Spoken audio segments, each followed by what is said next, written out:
was nice of you to take me, Harry. At times, I wondered who was taking whom. What time is it? It's late. It's almost 10. And you call that late? Why, New York life is just beginning.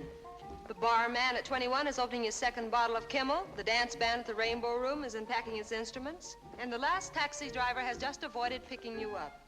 And you say it's late. Well, I'm afraid I can't offer you very much in the way of nightlife in this town. Not even the George Washington house you mentioned? Not this late. Even ghosts turn in early in Corinth. I don't feel like sleeping just yet. Didn't notice you had a sky here. It's the same one you had in New York. Oh, there's no sky in New York. The bright lights killed it off.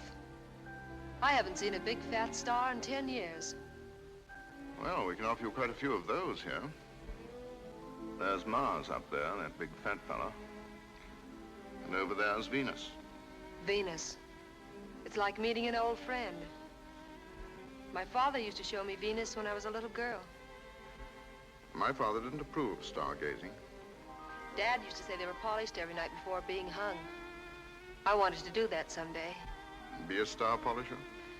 Some of my best childhood friends wanted to be star polishers.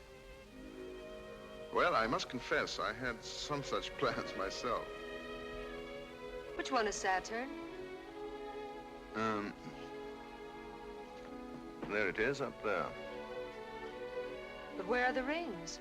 Well, you can't see them with the naked eye. Harry, you're beginning to sound indecent. Well, I only meant that you have to have quite a powerful telescope to see the rings. They were very clear last night. Oh, you have a telescope? Yes, 9-inch one. I built it myself. Are the rings clear tonight, do you think? I don't know. We'll have to wait quite a while before it rises high enough. And it still might be hazy then. We could go try, couldn't we? All right.